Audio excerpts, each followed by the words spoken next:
Dans l'église ornée de fleurs et remplie d'invités impatients, les chuchotements cessèrent lorsque Jean, vêtu d'un costume impeccable, entra avec des pas déterminés. Ses yeux, autrefois pétillants d'amour, reflétaient maintenant une tempête contenue. Il s'approcha de l'autel, tenant le micro avec des mains tremblantes. « Aujourd'hui devrait être le jour le plus heureux de ma vie », commença-t-il, la voix chargée d'émotion.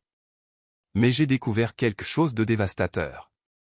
Ma fiancée, celle qui m'a promis son amour, m'a trahi lors de sa fête de célibataire. Le choc traversa l'église comme un éclair, laissant tout le monde sans voix. Jean lâcha le micro, ses yeux rencontrant ceux d'Élise, qui était pâle et pétrifiée devant l'autel. Jean a toujours été un homme de principes solides et de valeurs inébranlables. Né et élevé à Paris, il avait un œil avisé pour les affaires et un grand cœur pour sa famille.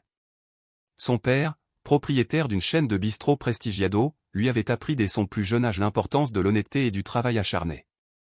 C'est dans cet environnement de dévouement et de tendresse qu'il a grandi, toujours entouré du soutien inconditionnel de ses parents et de ses frères.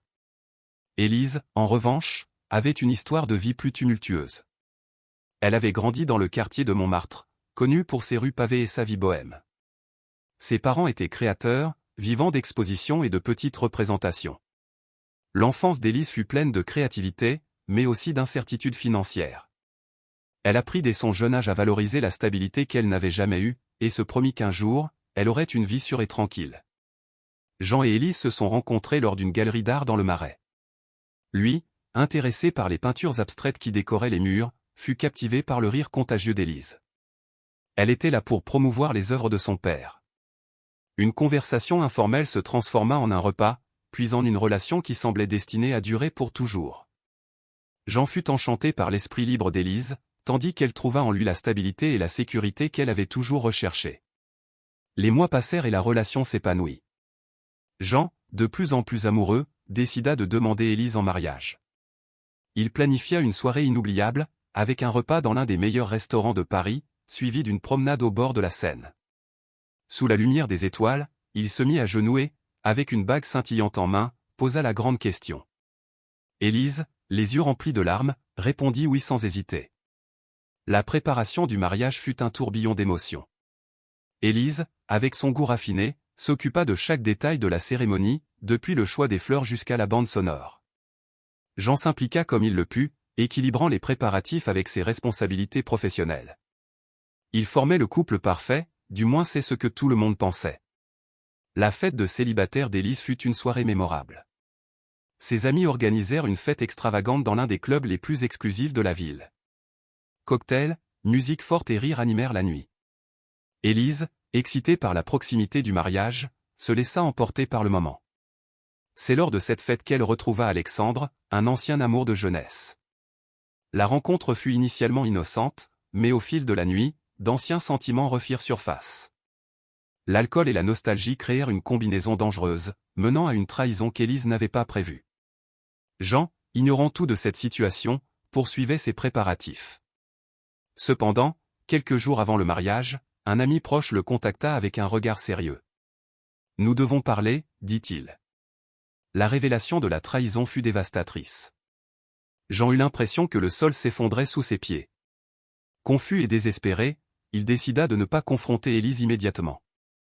Au lieu de cela, il prévoyait de dévoiler la vérité à l'autel, où tous les regards seraient tournés vers eux. Le grand jour venu, l'église était décorée de fleurs blanches, symbolisant la pureté et l'amour éternel. Les invités murmuraient, impatients de voir commencer la cérémonie.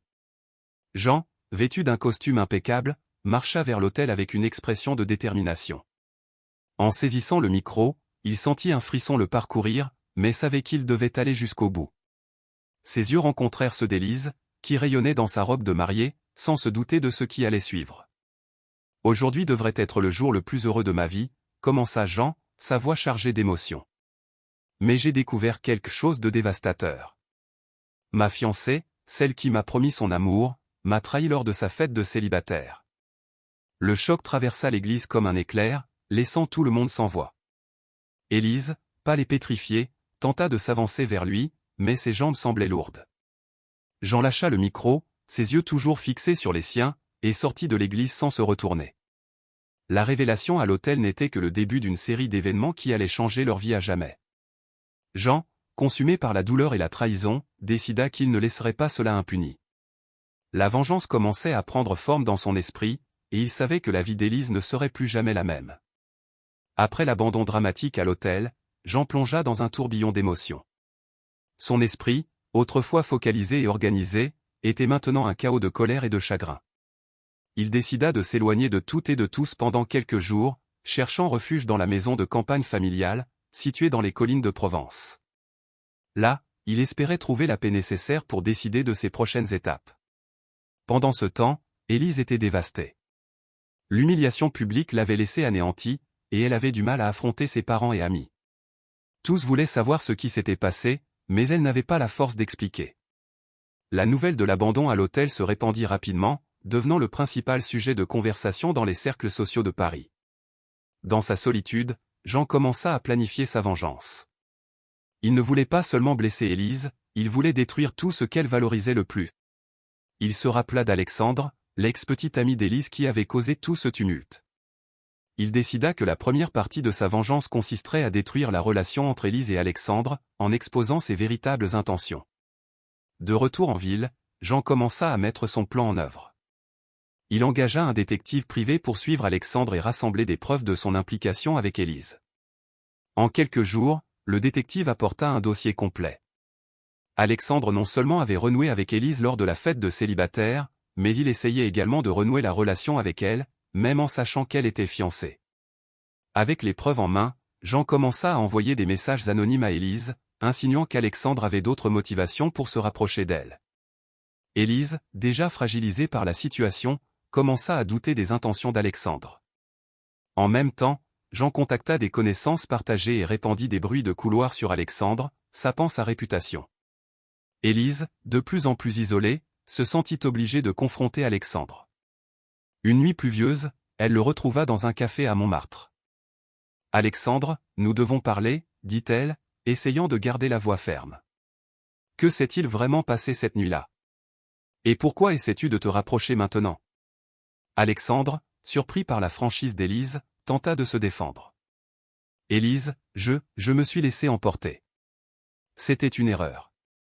Mais mes sentiments pour toi sont réels. Je veux que nous ayons une seconde chance. Les mots d'Alexandre semblèrent vides à Élise, qui, inondée de doutes et d'insécurité, quitta le café sans donner de réponse. Pendant ce temps, Jean continuait son plan. Il se rapprocha de connaissances partagées et, subtilement, commença à manipuler leurs opinions sur Élise. Il insinua qu'elle agissait de manière erratique et instable. Vous savez comment sont ces créateurs, toujours si émotionnels, disait-il, semant des graines de méfiance. Élise, se sentant de plus en plus acculée, chercha refuge chez ses parents. Inquiets pour la santé mentale de leur fille, ils tentèrent de la convaincre de consulter un professionnel. Élise, ma chérie, tu dois parler à quelqu'un de tout cela. Tu ne peux pas porter ce fardeau seul, dit sa mère, tenant ses mains avec tendresse. En même temps, Jean commença à enquêter sur le passé d'Élise, cherchant quelque chose qu'il pourrait utiliser contre elle. Il découvrit qu'elle avait un historique de relations tumultueuses et que, dans sa jeunesse, elle s'était impliquée dans quelques situations qui pourraient ternir sa réputation. Jean, avec cette nouvelle information, décida qu'il était temps de confronter Élise directement. Une nuit froide d'hiver, il se rendit chez ses parents. « Nous devons parler, dit-il, sa voix ferme et déterminée. Élise, surprise par la visite inattendue, l'invita à entrer. Assis dans le salon, Jean commença à égrener une série d'accusations. « Élise, je sais pour ton passé.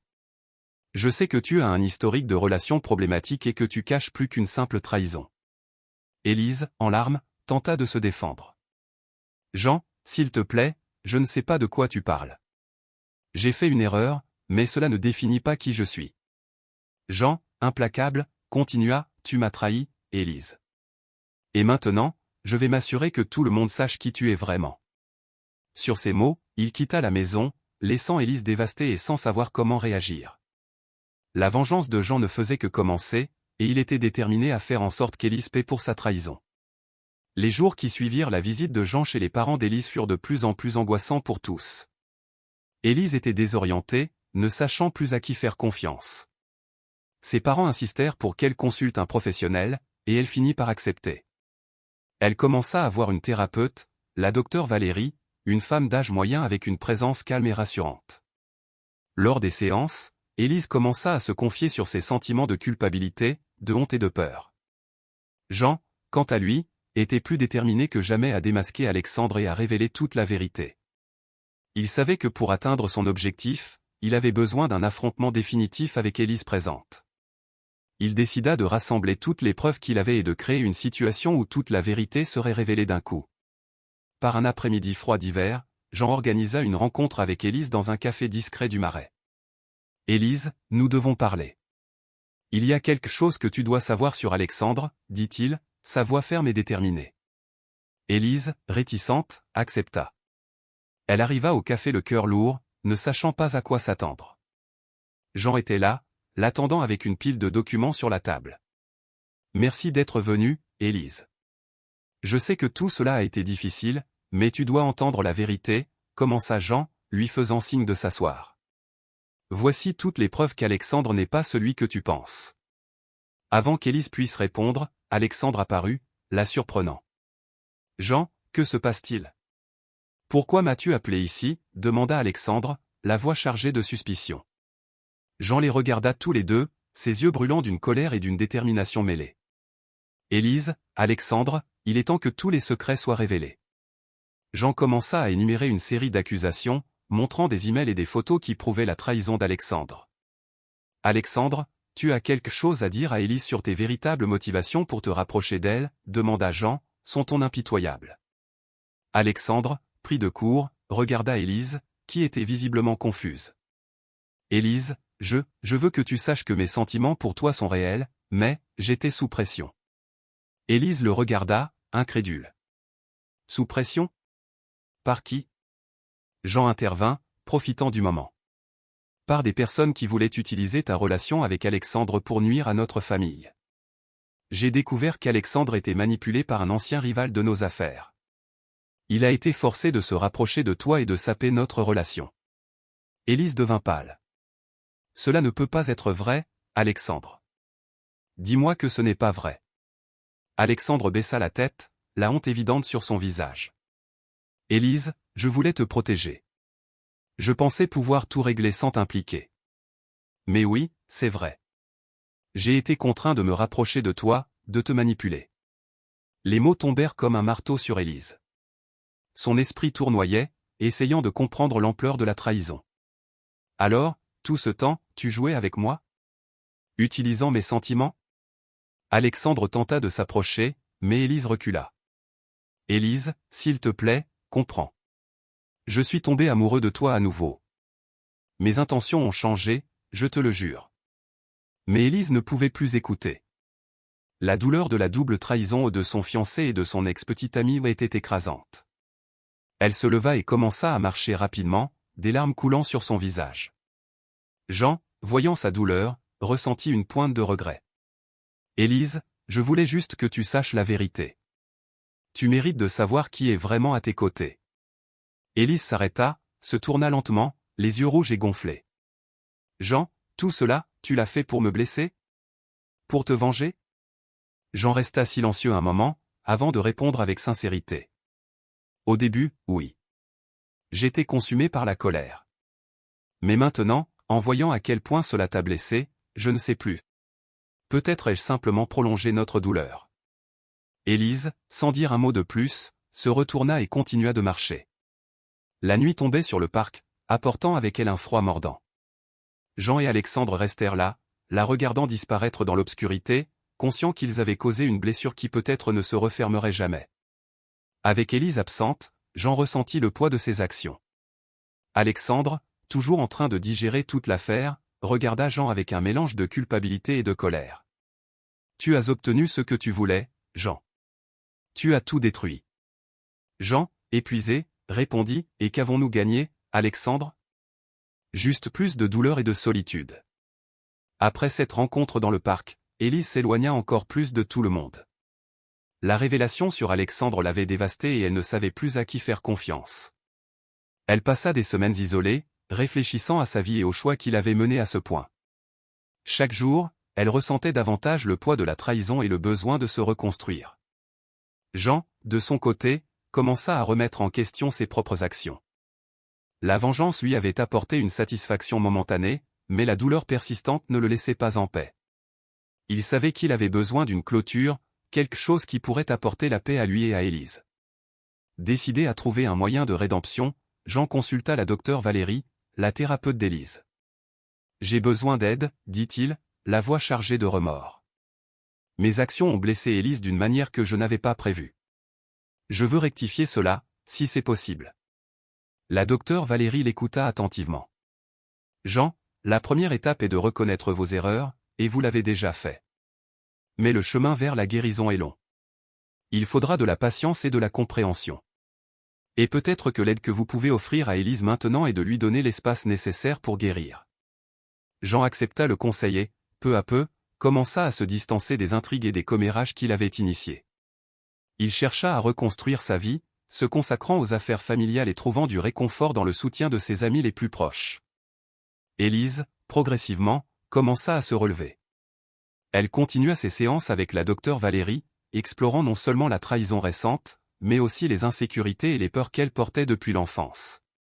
Elle apprit à se pardonner pour les erreurs commises et à trouver de la force dans les leçons que la vie lui avait enseignées.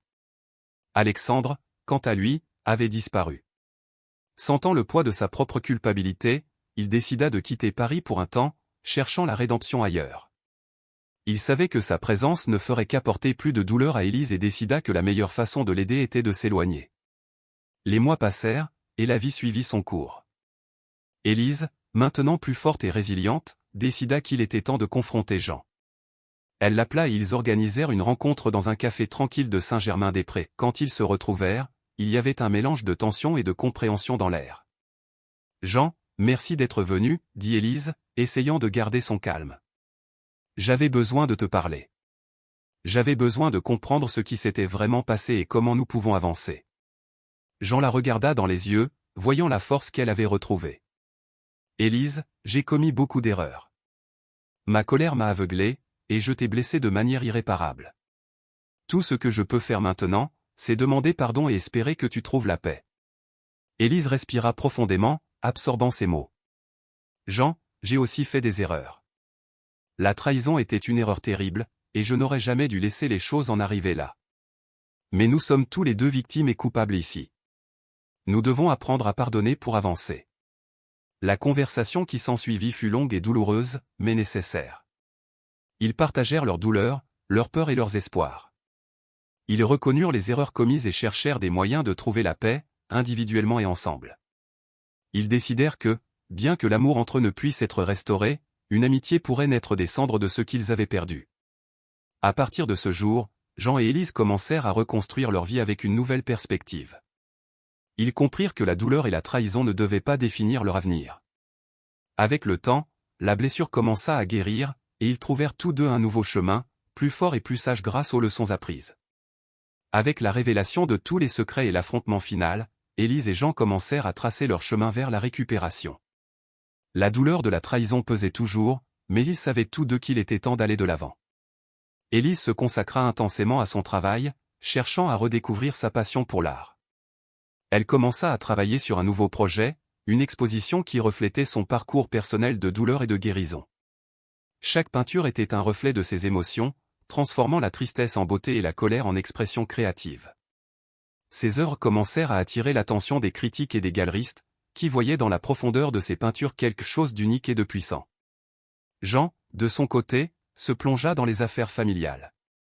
Avec le soutien de ses parents et de ses frères, il commença à étendre la chaîne de bistrots vers de nouvelles villes. Le travail acharné et le dévouement l'aidèrent à distraire son esprit des souvenirs douloureux, et il redécouvrit la joie de créer et d'innover dans le monde de la cuisine. Malgré la distance et les vies séparées, Jean et Élise maintinrent un respect mutuel.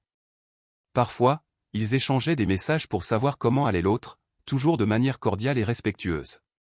Ils comprenaient tous deux que l'amitié était une possibilité, mais savaient qu'ils avaient besoin de temps pour que les blessures guérissent complètement. Les mois passèrent, et l'exposition d'Élise était sur le point d'être inaugurée. Elle invita Jean, désirant partager avec lui la culmination de son parcours artistique. Le jour de l'ouverture, la galerie était remplie de gens, tous admirant les œuvres intenses et émouvantes qu'Élise avait créées. Jean arriva discrètement, observant les peintures avec attention. Chaque toile semblait raconter une partie de l'histoire d'Élise, révélant ses luttes et ses victoires. Lorsqu'il rencontra Élise, ses yeux brillaient d'un mélange de nervosité et de fierté. « Jean, je suis contente que tu sois venu, dit-elle, souriant sincèrement. Je ne pouvais pas manquer ça. Tes œuvres sont incroyables, Élise. Elles capturent vraiment l'essence de ce que tu as traversé, répondit Jean, admiratif. Pendant qu'il parcourait la galerie, Élise expliqua la signification de chaque peinture, comment chaque couleur et chaque trait représentaient une partie de son parcours émotionnel. Jean écoutait attentivement, ressentant une profonde admiration pour la force et la résilience d'Élise. Cette exposition est plus qu'une simple collection d'art pour moi, Jean. C'est une manière de montrer que, même après la douleur et la trahison, il est possible de trouver la beauté et la rédemption, dit Élise, regardant l'une de ses peintures préférées, un portrait abstrait symbolisant la transformation. Jean acquiesça, comprenant le poids de ces mots. Tu as réussi, Élise. Tu as transformé la douleur en quelque chose de beau et de significatif. Et c'est quelque chose que peu de gens parviennent à faire. La soirée passa, et l'exposition fut un succès retentissant. Les critiques et les invités louèrent la profondeur émotionnelle des œuvres, et Élise sentit qu'elle commençait enfin à se guérir complètement. Jean, quant à lui, sentit que son propre chemin vers la rédemption était également en cours. L'admiration qu'il ressentait pour Élise et sa force l'aidaient à trouver une nouvelle perspective sur la vie et le pardon. Alors que l'exposition continuait, Jean et Élise trouvèrent un moment pour discuter en privé. Assis dans un coin tranquille de la galerie, ils partagèrent leurs espoirs et leurs réflexions sur l'avenir. « Élise, je veux que tu saches que, malgré tout, je n'ai jamais cessé de te respecter. Ta force et ton courage m'ont inspiré à devenir une meilleure personne, dit Jean, sincèrement. » Élise sourit, touchée par ces mots. « Et toi, Jean, tu m'as appris qu'il est possible d'avancer, même lorsque tout semble perdu. J'ai appris à valoriser la vérité et la sincérité, et c'est quelque chose que je porterai toujours avec moi. » Avec l'exposition terminée, ils savaient tous deux qu'un nouveau chapitre s'ouvrait dans leur vie.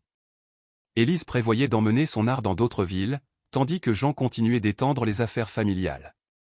Mais plus que cela, ils étaient prêts à avancer, laissant le passé derrière eux et embrassant l'avenir avec espoir. Les jours se transformèrent en semaines, et les semaines en mois.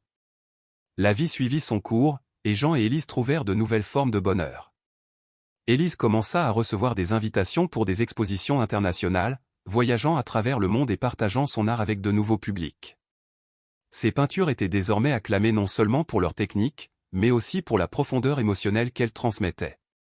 Jean, quant à lui, trouva un nouvel équilibre dans sa vie professionnelle et personnelle.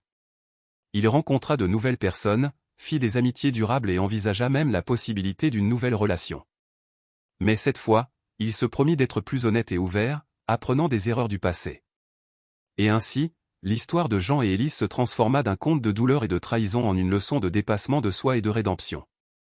Ils apprirent tous deux que, même dans les situations les plus difficiles, il est possible de trouver la force et la beauté. Et que, parfois, la guérison vient de lieux inattendus et de manières que nous n'avions jamais imaginées. Les mois passèrent depuis l'inauguration de l'exposition d'Élise. Sa vie avait changé drastiquement, tout comme celle de Jean. Tous deux avaient trouvé de nouveaux chemins, plus forts et plus sages grâce aux expériences qu'ils avaient partagées. Élise, maintenant une artiste reconnue internationalement, avait un emploi du temps chargé d'expositions et de conférences. Son art, autrefois une simple expression personnelle, touchait désormais des milliers de personnes à travers le monde. Chaque peinture était une part de son âme, et à travers elle, elle trouvait la guérison et la paix qu'elle désirait tant. Un matin ensoleillé, Élise reçut une lettre d'une galerie à Paris, l'invitant à une exposition solo. L'opportunité était un rêve devenu réalité, et elle savait qu'il était temps de présenter son art à un nouveau public. Elle décida que ce serait sa dernière exposition internationale avant de retourner à Paris et d'ouvrir sa propre galerie, un espace dédié aux artistes émergents. Jean, quant à lui, avait trouvé un nouvel équilibre dans sa vie. L'expansion des affaires familiales se passait à merveille, et il se sentait épanoui professionnellement. De plus, il trouva à nouveau l'amour. Il rencontra Marine, une chef talentueuse et passionnée par la gastronomie, et ensemble, ils commencèrent à planifier un avenir ensemble, construisant une relation basée sur l'honnêteté et le respect. Malgré les nouvelles directions que prenait leur vie, Jean et Élise restèrent en contact sporadiquement. l'amitié qu'ils avaient construite après la période tumultueuse de leur vie était un témoignage de leur capacité à surmonter la douleur et à trouver la paix. Le jour du départ d'Élise pour Paris, Jean décida de la surprendre à l'aéroport. Il voulait lui souhaiter bonne chance et partager une dernière conversation avant qu'elle ne parte pour cette nouvelle aventure. Lorsqu'il la vit, elle était rayonnante, prête à embarquer dans un nouveau chapitre de sa vie. « Élise, je voulais te souhaiter toute la chance du monde à Paris. Je sais que cette exposition sera un succès, comme tout ce que tu fais, dit Jean, souriant sincèrement. Élise rendit son sourire, émue. Jean, merci d'être là. Cela signifie beaucoup pour moi. Et je veux que tu saches que je suis ravi pour toi et Marine. Vous méritez toute la joie du monde. Ils s'embrassèrent, un câlin chargé de souvenirs et de promesses silencieuses d'un avenir meilleur. Prends soin de toi, Élise. Et n'oublie pas de revenir à Paris. La ville a besoin de ton art autant que tu as besoin d'elle, dit Jean, avec un regard de tendresse. Je reviendrai, Jean. Et j'espère vous voir, toi et Marine, à l'inauguration de ma galerie, répondit Élise, les yeux brillants d'anticipation. Avec cet au revoir, Élise embarqua dans l'avion, emportant avec elle toutes les leçons et les expériences qui l'avaient transformée en la femme forte et résiliente qu'elle était devenue. Jean, regardant l'avion décoller, ressentit un sentiment de clôture. Enfin, ils étaient tous deux prêts à avancer, libres du poids du passé. À Paris, l'exposition d'Élise fut un succès retentissant. Les critiques louèrent non seulement la technique, mais aussi la profondeur émotionnelle de ses œuvres. Élise sentit qu'elle avait trouvé sa place dans le monde de l'art, et plus important encore, elle avait trouvé elle-même. Pendant ce temps, à Paris, Jean et Marine continuaient à construire leur vie ensemble. Ils inaugurèrent un nouveau restaurant qui devint rapidement l'un des favoris de la ville, connu non seulement pour sa cuisine exceptionnelle, mais aussi pour son ambiance chaleureuse et accueillante. Des mois plus tard, lorsqu'Élise revint à Paris, la ville semblait différente. C'était un nouveau départ, tant pour elle que pour Jean. L'inauguration de sa galerie fut un événement émouvant, rempli d'amis, de familles et d'admirateurs. Jean et Marine étaient là, la soutenant comme toujours. À la fin de la soirée, Élise et Jean trouvèrent un moment pour discuter. « Je suis tellement heureux pour toi, Élise. Tu mérites tout le succès du monde, dit Jean, avec fierté dans les yeux. Et moi pour toi, Jean. Voir toi et Marine ensemble, heureux, est une joie immense. Merci d'avoir toujours cru en moi, répondit Élise, avec gratitude. Alors qu'ils observaient la galerie pleine de vie et d'art, ils ressentirent tous deux une paix profonde. La vie les avait conduits à travers des chemins difficiles, mais chaque pas douloureux les avait menés à ce moment de réalisation et de paix. Le message était clair, la douleur peut être transformée en force, la trahison en sagesse, et la fin d'un chapitre douloureux peut être le début d'une nouvelle et belle histoire. Et ainsi, Élise et Jean continuèrent leur chemin, chacun avec leur vie et leurs rêves, mais toujours avec la certitude qu'ils avaient trouvé une nouvelle voie vers le bonheur.